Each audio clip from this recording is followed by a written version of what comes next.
Assalamualaikum warahmatullahi wabarakatuh.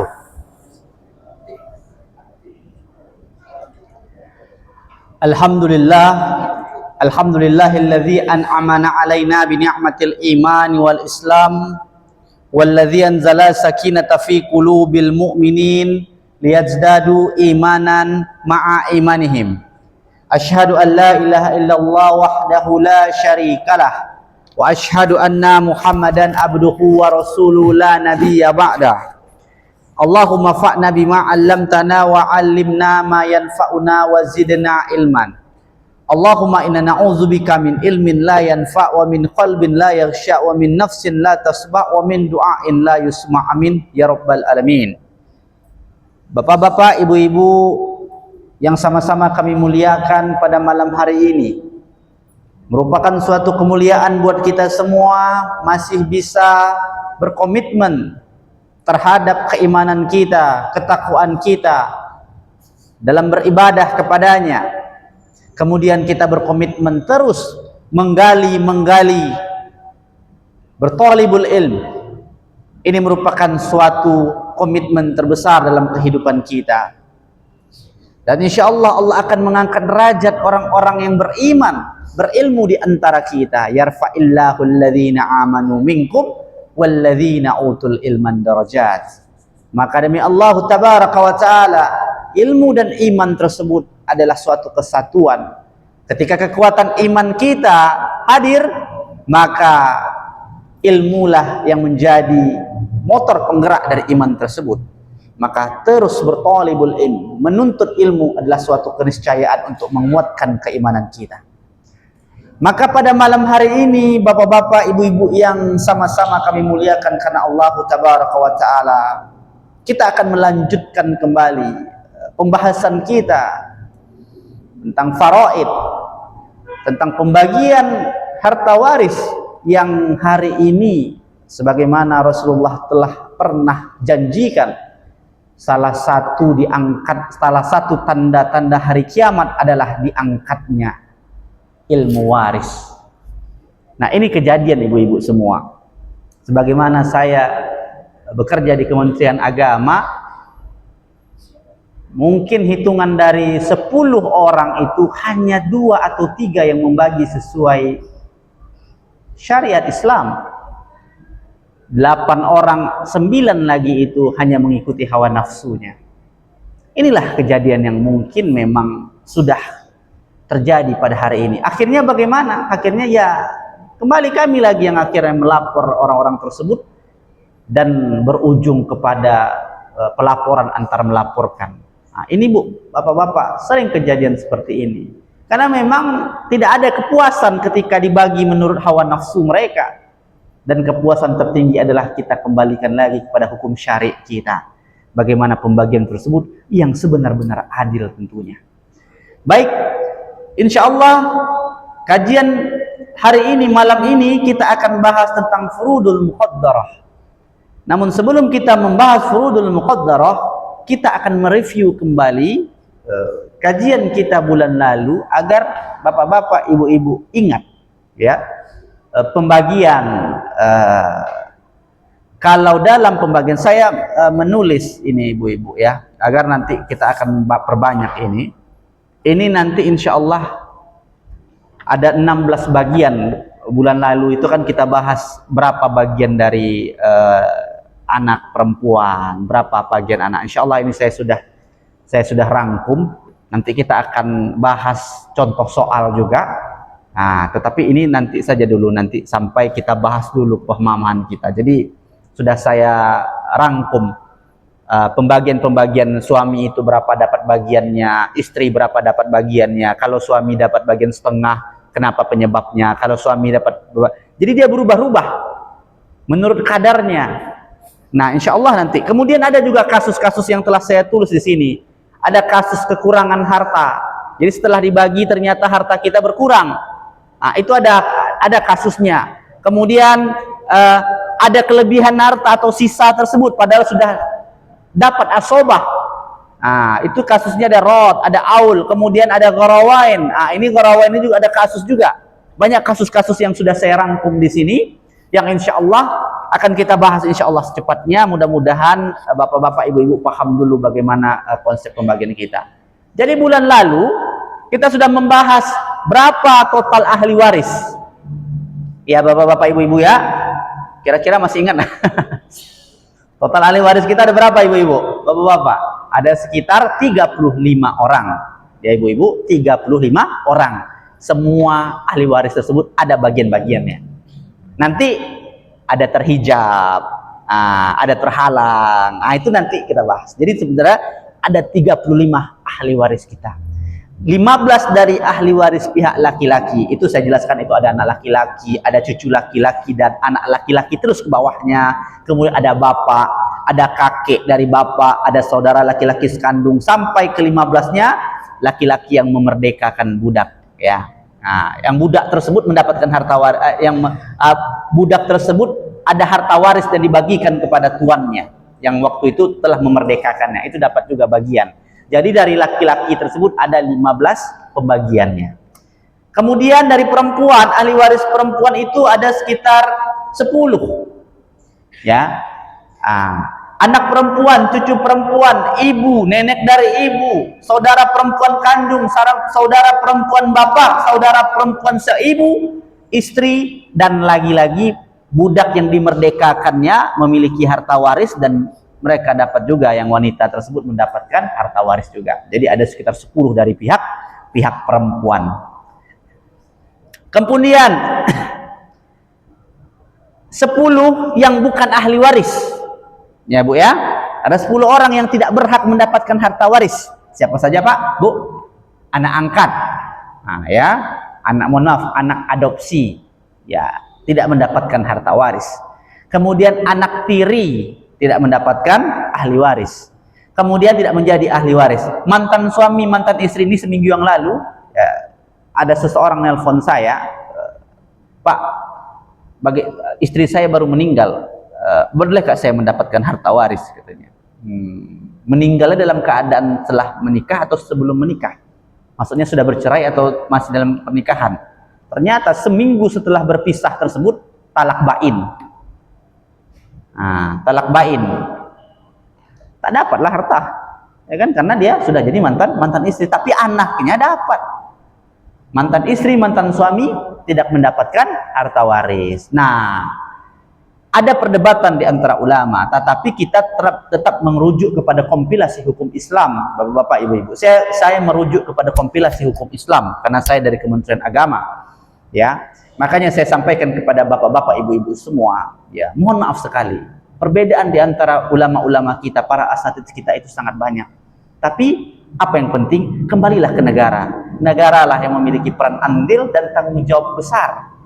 Banyak kasus terjadi hanya gara-gara ustadz mereka bercerai, hanya gara-gara ustadz mereka kumpul lagi. Nauzubillah, subhanallah. Tapi kalau bapak-bapak, ibu-ibu ngadu ke Kementerian Agama, misalnya Kecamatan Sukajadi itu ada dekat Ibnu Sina, datang. Nah, ini kita menunjuki dalam kompilasi hukum Islam. Kalaupun benar salahnya kami, itu tanggung jawab kami di hadapan Allah dari Kementerian Agama, karena kami digaji oleh negara. Yang menggaji kami adalah bapak ibu semua. Seperti itu kasusnya terjadi, dan sekarang banyak kasus-kasus terjadi. Nah, apa landasan hukum kami dari Kementerian Agama? Adalah kompilasi hukum Islam. Kompilasi hukum Islam, Bapak Ibu. Ya, kalau di Muhammadiyah namanya Majelis Tarjih, himpunan putusan tarjih. Kalau kami kompilasi hukum Islam. Kembali kepada negara, Bapak Ibu semua yang dirahmati Allah Tabaraka wa Taala. Insya Allah tidak akan merugikan Bapak Ibu semua, justru sebaliknya. Dan tentu saja banyak kasus-kasus yang sekarang kami hadapi itu berkaitan dengan pembagian harta waris. Pembagian kemudian pernikahan yang sekarang ini, yang ingin program kami sampaikan adalah pencatatan pernikahan. Ya, Bapak Ibu yang mungkin memiliki istri lebih dari satu, bisa ngadu kami, insya Allah kami buatkan surat nikahnya. Kalau ada yang mau gitu. Baik Bapak Ibu rahmati Allah Tabaraka wa Taala. Kemudian selanjutnya, keponakan perempuan tidak mendapatkan ahli waris. Kemudian mertua, menantu, bukan ahli waris, Bapak Ibu. Mertua dan menantu itu bukan ahli waris. Saudara ipar juga bukan ahli waris. Cucu dari anak perempuan itu juga bukan ahli waris. Paman bibi jalur ibu juga bukan dari ahli waris. Kemudian saudara lain, ayah lain ibu juga bukan dari bukan dari ahli waris. Jadi ada 25 yang menjadi ahli waris, ada 10 yang bukan ahli waris. Nah, sebelumnya pernah saya bahas, apakah berhak anak angkat tersebut mendapatkan ahli waris? Apakah berhak anak kandung yang murtad mendapatkan ahli waris? Itu jelas. Kalau kita sudah berpindah agama, tidak ada lagi harta warisan untuk anak atau seseorang yang berpindah agama tersebut. Apakah berhak orang yang membunuh mendapatkan ahli waris? Juga tidak berhak, Bapak Ibu-ibu. Ada tambahan lain. Baik, insya Allah minggu lalu seperti itu kita bahas, Bapak Ibu-ibu rahmat Allah tabaraka wa ta'ala. Kemudian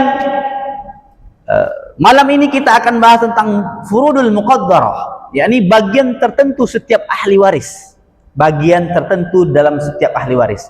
Bapak Ibu rahmati Allah tabaraka wa ta'ala, pembagian ya dalam surah An-Nisa yang saya jelaskan awal pertemuan tersebut, yang 2 halaman tersebut dari ayat 8 sampai ayat 8, 11, 12, kemudian 33 dan 176 itu hitungan ahli warisnya, hitungan furudul muqaddarahnya. Jadi ada 6 furudul muqaddarahnya, ada 6 bagian. Ya. Nah, insyaallah nanti mana tahu ada infokus atau apa minggu depan kita akan bahas. Yang pertama bagiannya setengah, Ibu-ibu, Bapak-bapak ya. Setengah. Ada 6 ya. Nanti setengah itu untuk siapa nanti? Dia kadang bisa berubah.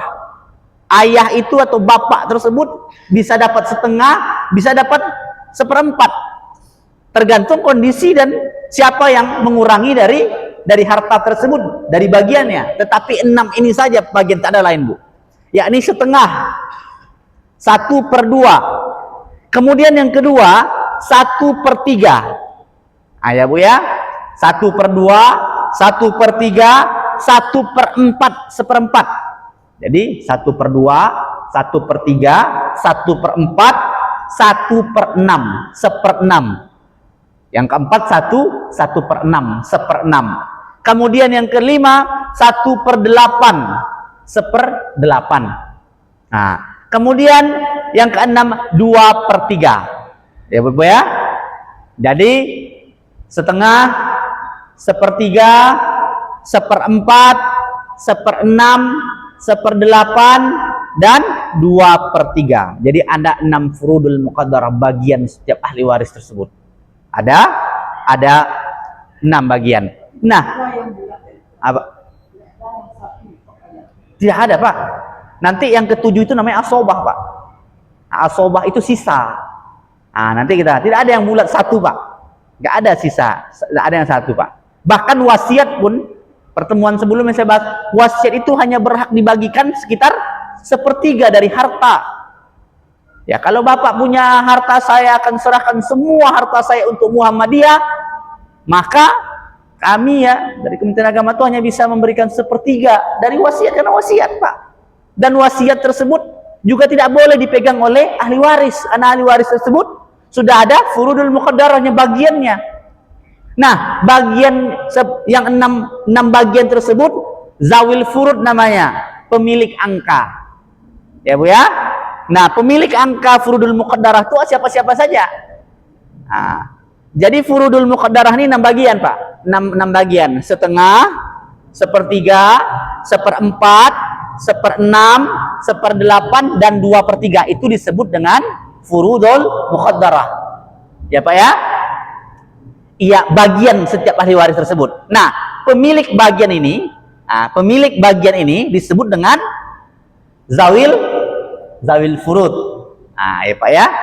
Nah, ini kita harus insya Allah kita usahakan bulan depan pakai infokus ya Pak pengurus ya, biar saya khawatir nanti takut ngambang ini. Ya. Nah, insya Allah kita usahakan bulan depan kita pakai infokus. Ya Pak ya, kita ulangi lagi Pak ya, jangan sampai salah nanti. Saya khawatir kalau salah. Makanya saya sebelum ke sini saya catat ini. Saya mau membagikan hadiah kepada Bapak-bapak semua pembagiannya. Tapi nanti tak paham kan, jadi saya harus tulis dulu agar jelas semua. Setengah Pak, furul ya. Kemudian berapa? 1/3. Kemudian 1/4. Kemudian 1/6. Kemudian 1/8. Kemudian 2/3. Nah, siapa yang mendapatkan harta-harta segitu, Pak? Itu tergantung nanti, ya. Harta tersebut bisa berubah kadar pembagiannya dari seseorang ini, ya, yang mendapatkan ahli waris ini dengan alasan bahwa ada yang menguranginya. Nah, siapa yang menguranginya? Ini juga ahli waris juga, Pak. Nah, kadarnya itu atau furudul muqaddarah ini, pemilik furudul muqaddarah ini disebut dengan zawil furud, ya, orang-orang yang mendapatkan kadar dari furudul muqaddarah tersebut dinamakan zawil furud, ya bapak-bapak. Jadi insya Allah ya, paham ya. Jadi apakah ada satu bagian? Tak ada, Pak. Satu bagian itu tidak ada. Kalau anak kita 3 dibagi 3 harta juga nggak bisa, Pak, ya. Bagi 3, anak laki-laki anak perempuan sama dibagi 3, harta 1 miliar. Anak 3, perempuan 2, laki-laki 1, dah bagi 3 saja. 1 miliar bagi 3, nggak bisa, Pak. Nggak bisa. Tapi ini sering kejadian, Pak. Bahkan hari ini makin banyak, Pak, kejadian seperti itu, membagikan sesuai hawa nafsunya saja. Sekarang ada juga kasus yang sedang saya hadapi adalah sudah sampai ke pengadilan. Orang dari dia kerja di dinas pajak di Spenda, baru mengadil di sini nih, konsultasi sama saya di telepon. Saya jumpa di Alfida saja setelah pengajian. Dia bilang bahwa sekarang rumah besar orang tuanya itu dikuasai oleh adik perempuannya, karena adik perempuannya itulah yang mendidik atau yang merawat ibunya selama masih hidup. Jadi merasa berhak memiliki rumah ini. Nah, dia punya 2 aja. Ya, dia ayahnya juga salah satu pejabat dulu di sini. Nah, sekarang akhirnya bagaimana kejadiannya kita nggak bisa bantu lagi, Pak. Mereka sudah main pengadilan. Rusak nggak hubungan adik kakak? Rusak, Pak. Nggak bisa tegur sapa lagi. Adik kandung, kakak kandung, Pak. Hanya gara-gara harta, rebutan harta, udah putus hubungan. Sekarang sudah sampai ke pengadilan. Maka sampai saya harapkan bapak-bapak, ibu-ibu semua, datanglah dulu ke Kementerian Agama, datang kepada kami dulu, ya, yang memiliki harta waris, ya Pak, ya. Kita yang memiliki harta waris datang kepada kami. Nah, kita jelaskan secara, kalau sudah sampai ke pengadilan kami nggak bisa bantu lagi, yaitu urusannya pidana lagi atau perdata. Ya, kami hanya memberikan mediasi saja atau memberikan penyuluhan dan pembimbingan saja. Nah, seperti itu bapak-bapak yang ibu-ibu yang dirahmati Allah tabaraka wa taala. Oke, bapak-bapak, ibu-ibu yang dirahmati Allah tabaraka wa taala. Saya sudah menulis ini tabel bagian ahli waris. Ya. Nah, setelah dari 25 orang tersebut, ya bapak-bapak, ibu-ibu, 25 orang tersebut, saya dapatkan sekitar 16 yang memang mendapatkan kadarnya. 16 orang yang mendapatkan kadarnya. Seperti budak misalnya. Memerdekakan budak itu tidak ada lagi. Kemudian cucu-cucu perempuan, cucu-cucu laki-laki, berarti kan sudah habis terhijab oleh ayahnya. Seperti itu. Cucu perempuan dari anak laki-laki sudah habis terhijab. Nah, seperti itu. Jadi saya simpulkan ada 16 bagian saja yang mendapatkan kadarnya masing-masing. Dari 25 orang tersebut, dari 35 tersebut, 10 orang sudah gugur, anak angkat, anak tiri, menantu, ipar, besan, semua 10 itu sudah gugur. Ya, kemudian ditambah membunuh, kemudian murtad sudah gugur, tidak mendapatkan ahli waris. Kemudian budak, memerdekakan budak sudah gugur karena tidak. Kemudian anak laki-laki, anak perempuan dari cucu perempuan dari anak laki-laki sudah gugur karena tidak bisa lagi, karena sudah jauh hitungannya, karena pembagiannya sudah tidak ada. Nah, dapatlah 16 bagian bapak-bapak, ibu-ibu. 16 bagian ini disebut dengan zawil furud, ya, zawil burud. Bagiannya apa? Disebut dengan furudul muqaddarah, ya, kadar bagiannya. Nah, contohnya saja gini. Suami itu bisa mendapatkan setengah, bisa mendapatkan seperempat. Contoh ya Pak ya. Misalnya yang meninggal istri, punya harta. Nah, ada pertanyaan lagi. Ustaz, harta suami kan harta istri, harta istri kan harta suami. Bagaimana? Apakah suami juga mendapatkan harta waris? Nih harus jelas bapak-bapak, ibu-ibu, ya. Ada namanya harta bersama. Ada harta yang dibawanya sebelum pernikahan. Mana yang harus dibagi? Mana yang harus dibagi Bapak Ibu? Kalau harta yang didapatkan dalam usia pernikahan, itu tuh nanti pembagiannya itu akan didapati, ya. Pembagian tersebut akan didapati untuk anak-anaknya. Ya, tetapi tetap mendapatkan istri tetap, suami tetap. Misalnya harta bersama tersebut. Jadi tidak ada namanya, meskipun rumah atas nama istri, rumah atas nama suami, tetapi didapati dari usia pernikahan tersebut, itu tetap dibagi rata, Pak. Jadi tidak ada namanya harta milik pribadi, tidak ada, Pak. Tidak ada milik pribadi. Nah, mana?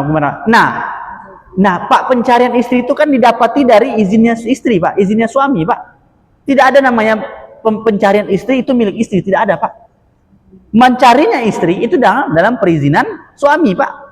Makanya kan banyak, inilah yang kita harus jelaskan Bapak-bapak, Ibu-ibu semua. Jangan sampai kita terpisah, Bapak-bapak, Ibu-ibu, terputus kondisi kita, ya, di mana ada harta istri dan harta suami.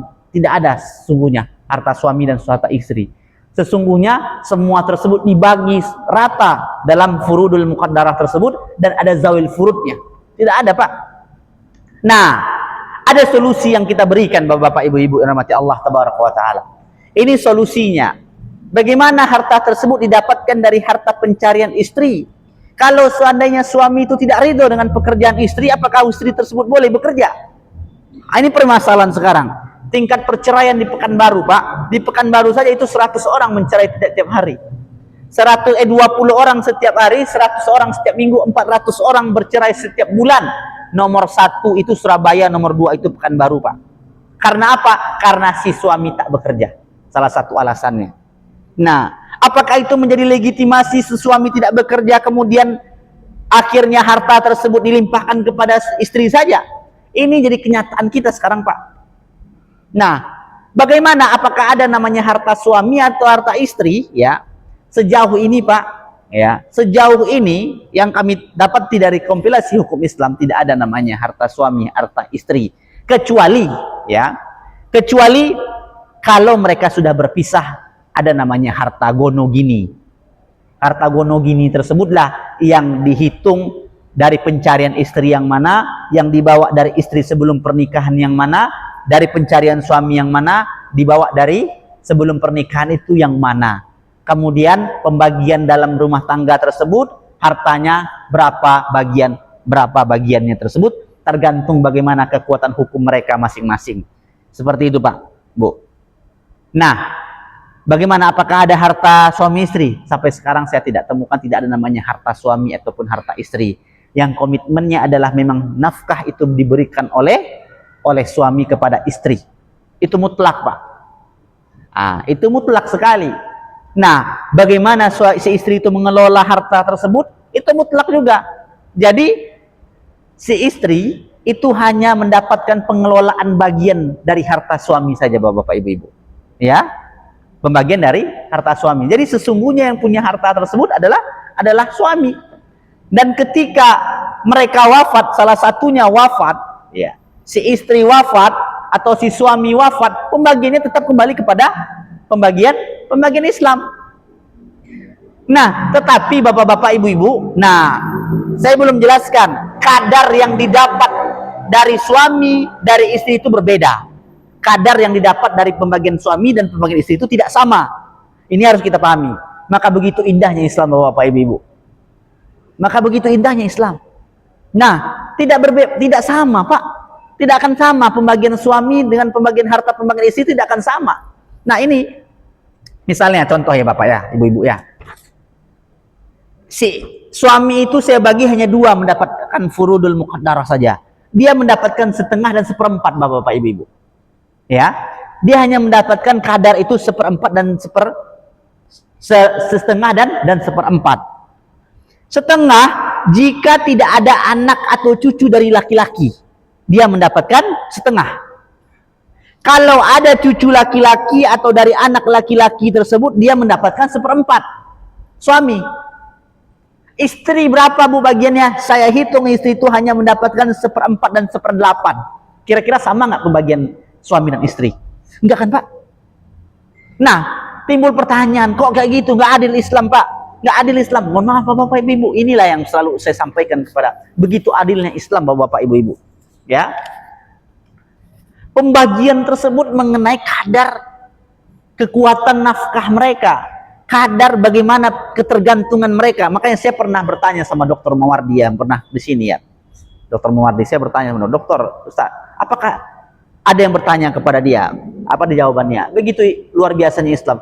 Kalau suami tersebut pergi, ya, dia tidak akan mendapatkan apa-apa kecuali pembagian harta waris tersebut. Misalnya anak laki-laki pergi, tapi kalau istri tersebut meninggalkan yang sudah pembagiannya tersebut, dia akan menikah dengan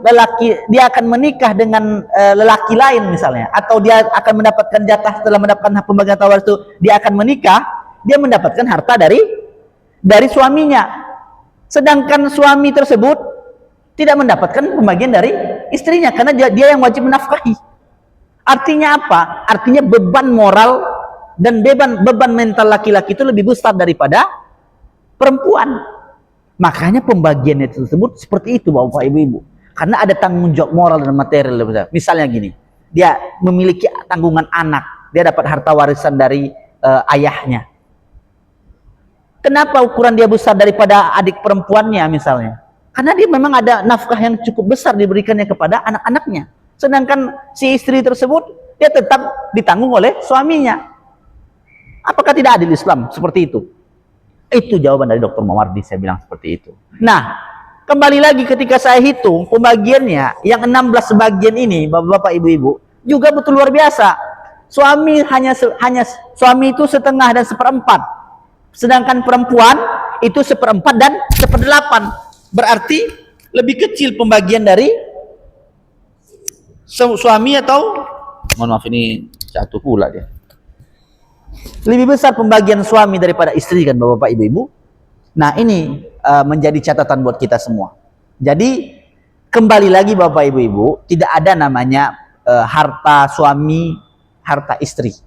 Tidak ada namanya harta suami atau harta istri. Ketika salah satu mereka menikah, pembagiannya diikutkan dalam pembagian Islam. Kecuali harta tersebut mereka dapatkan sebelum pernikahan. Kalau harta tersebut didapat, misalnya ada motor misalnya, didapatkan sebelum pernikahan, itu tidak menjadi harta suami istri. Ya, itu dikembalikan kepada ahli warisnya. Siapa ahli warisnya? Ayahnya atau tantenya? Dikembalikan kepada pemilik harta tersebut. Kalau itu didapatkan dari sebelum pernikahan. Apakah anak yang mendapat harta warisan tersebut dari harta yang didapatkan sebelum pernikahan? Dapat. Kecuali suaminya tidak mendapatkan karena harta tersebut didapatkan sebelum pernikahan itu ada. Baik Bapak Ibu rahmati Allah tabaraka. Insyaallah kita kondisikan ya Bapak Ibu ya. Kalau ada yang bertanya silakannya bertanya Bapak Ibu ya. Oke, kita lanjutkan lagi ya Bapak Ibu. Nah, dari 6 bagian ini, siapa-siapa saja yang mendapatkan setengah? Bapak Ibu rahmati Allah tabaraka wa taala, ada pembagian setengah tadi. Siapa-siapa saja yang mendapatkan? Pertama, zawil furud dari setengah ini adalah anak perempuan tunggal. Ya, ini yang secara zawil furudnya dulu Pak ya. Sebelum kita masuk nanti ternyata bagian setengah ini berkurang kadarnya karena adanya seseorang ahli waris yang memang mengurangi kadarnya dan bisa saja terhijab tak mendapatkan kadarnya. Tetapi secara umumnya anak perempuan itu mendapatkan setengah kalau anak perempuan tersebut anak tunggal. Kalau dia tidak memiliki abang laki-laki atau tidak memiliki adik laki-laki, dia satu-satunya saja, maka dia mendapatkan zawil furudnya, furudul muqaddarahnya, dia mendapatkan setengah dari harta tersebut. Ya. Kemudian cucu perempuan tunggal dari anak laki-laki itu mendapatkan harta setengah. Cucu perempuan tunggal dari anak laki-laki, tidak mempunyai adik, tidak memiliki adik laki-laki, adik perempuan, kakak laki-laki, kakak perempuan atau dan lain sebagainya, dia juga mendapatkan setengah. Kemudian yang setengah bagian lagi itu adalah saudara perempuan tunggal yang sekandung. Saudara perempuan tunggal yang sekandung. Jadi dia memiliki saudara perempuan sekandung pula, itu dia dapat bagian setengah. Kemudian yang keempat, saudara perempuan tunggal yang sebapak apabila saudara perempuan yang sekandung tidak ada. Ini jadi ada pengurangan kan atau penghapusan kan? Saudara perempuan tunggal yang sebapak. Jadi kalau dia sebapak, kecuali asalkan saudara perempuan yang sekandung tidak ada, nomor 3 tersebut nggak ada saudara perempuan tunggal yang sekandung, tidak ada. Tapi adanya saudara perempuan tunggal sebapak, dia mendapatkan bagian setengah. Ini bagiannya. Kemudian yang kelima, suami apabila istrinya tidak mempunyai anak atau cucu, laki-laki ataupun perempuan dari anak laki-laki. Jadi artinya suami mendapatkan, saya sampaikan tadi, suami mendapatkan harta setengah. Dari jika dia tidak mempunyai anak atau cucu laki-laki atau perempuan dari anak laki-laki. Jadi kadar yang utama tersebut sebelum berkurang itu kadar suami berapa Pak? Setengah. Ya, kita bagi dulu. Ini yang furudul muqaddarah yang awal dulu. Ya, suami itu mendapatkan setengah kalau dia tidak memiliki anak ataupun cucu. Ya, dia tidak memiliki anak atau cucu, dia mendapatkan harta setengah. Ya Pak ya. Nah, oke, lanjutan. Yang mendapatkan 1/4 itu siapa? Nah, ini pembagian awal furudul muqaddarah dari zawil furudnya. Yang mendapatkan 1/4 itu suami apabila istrinya mempunyai anak atau cucu dari anak laki-laki. Nih saya tulis di sini. Jadi suami ini hanya mendapatkan setengah dan 1/4. Ya. Setengah kalau tak ada anak laki-laki atau cucu. Anak tak ada berarti cucu tak ada berarti kan? Penting dia nggak ada anak, dia dapat setengah dari harta tersebut. Kalau dia punya anak, ya, baiklah itu anak atau cucu, dia berkurang kadarnya, kadar pembagiannya dari setengah menjadi 1/4 Pak. Berarti berkurang kadarnya karena ada yang menguranginya, ahli waris tersebut yang mengurangi. Ini bapak-bapak, ibu-ibu yang harus kita jelaskan terlebih dahulu. Berarti suami itu hanya mendapatkan 2 bagian, kalau nggak setengah, kalau nggak 1/4. Ya Pak ya, insyaallah. Oke, yang mendapat 1/4 lagi siapa? Yang mendapat 1/4 lagi adalah istri nih. Istri. Ya, kalau berarti lebih banyak mana pembagiannya? Pembagian dari suami Pak. Ya, tapi jangan bilang ini tak adil Pak. Jangan bilang nggak adil ya Bu ya. Karena saya jelaskan jadi secara logika disampaikan oleh Dr. Muwardi itu logikanya tanggung jawab suami itu, tanggung jawab laki-laki itu lebih berat daripada tanggung jawab perempuan. Tanggung jawab laki-laki itu lebih berat daripada tanggung jawab perempuan. Kalau perempuan itu kalau dia menikah dia akan ditanggung jawabkan oleh suaminya. Kalau laki-laki dia menikah, anak istrinya itu yang menjadi tanggung jawabnya. Makanya pembagiannya seperti itu Pak. Jadi jangan bilang Islam itu tak adil, harus sama rata, sama rasa. Tahun 70-an ada seorang menteri agama, ya, mungkin bapak masih ingat ya, saya bilang pula instansi kita, yang memprotes pembagian ahli waris ini. Karena menurut dia, saya ini menyekolahkan anak saya sampai ke Amerika. Mungkin kalau bapak masih ingat beritanya ya. Anak laki-lakinya disekolahkannya sampai tinggi-tinggi ke Amerika. Anak perempuannya nggak disekolahkannya, hanya sekolah biasa. Dan dia bagi sesuai hawa nafsunya. Dibaginya yang lebih banyak anak perempuannya daripada anak laki-lakinya. Kalau secara nafsu dan logika, mungkin ada benarnya Pak. Tapi kalau secara tanggung jawab moral dan material Pak, siapa yang lebih bertanggung jawab moral? Laki-laki Pak. Laki-laki ketika anak tersebut menikah misalnya, harta suami tersebut menjadi harta istri Pak. Tapi kalau istri menikah, kalau perempuan yang menikah, harta yang dibawa itu tidak menjadi harta suami Pak.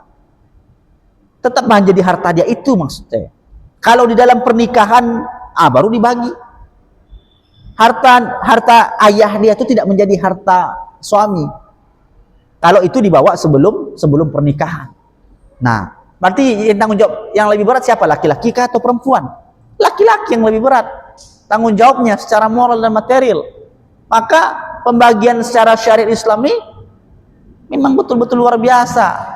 Tidak mendiskreditkan wanita, tidak mendiskreditkan perempuan dan bagian-bagiannya. Kalau perempuan ini, kalau mohon maaf ibu-ibu, hanya bawa badan aja untuk menikah, ditanggung semua kebutuhannya oleh suaminya. Betul tidak? Harta yang dibawanya sebelum pernikahan itu tak akan boleh usah, kecuali dia mengizinkan suaminya menggunakan harta tersebut. Ah, gitu Pak. Ya kan? Kalau suami bawa harta warisan tersebut, menikah dia sama bersama seorang perempuan, harta warisan itu pasti akan dibagi sama anaknya, sama istrinya. Kalau perempuan, harta warisan dari ayahnya yang dibawa sebelum pernikahan tersebut tak boleh diambil oleh suaminya, Pak Bu. Nah, makanya bagian suami itu lebih besar dari bagian perempuan, karena tanggung jawab moral dan material laki-laki itu lebih besar daripada tanggung jawab moral dan material laki-laki perempuan. Nah, Bapak, Ibu-ibu rahmati Allah tabaraka wa taala. Sebentar lagi, sedikit lagi, ini seperempat ya. Kemudian seperempat lagi, seperdelapan. Ya, tadi ada setengah, seperempat, seperdelapan. Seperdelapan ini bagian istri juga, Pak. Nah, jadi kadarnya berkurang lagi kan? Nanti jangan bilang nanti kurang adil Islam ini. Tidak. Kalau ya, apabila suami mempunyai anak atau cucu dari anak laki-laki. Jadi kalau dia punya anak laki-laki atau cucu laki-laki, kadar seperempat suami istri tersebut menjadi seperdelapan. Nah, inilah bapak-bapak, ibu-ibu, tentang furudul muqaddarah, bagian-bagian yang 6 tersebut, dan zawil furudnya siapa-siapa saja. Insya Allah bulan hadapan insya Allah kita akan berjumpa lagi dan kita bahas tentang pembagian-pembagian ini secara lebih detail lagi. Terima kasih, semoga Allah berikan taufik dan hidayah buat kita semua. Subhanakallahumma wa bihamdika asyhadu an la ilaha illa anta astaghfiruka wa atubu ilaik. Assalamualaikum warahmatullahi wabarakatuh.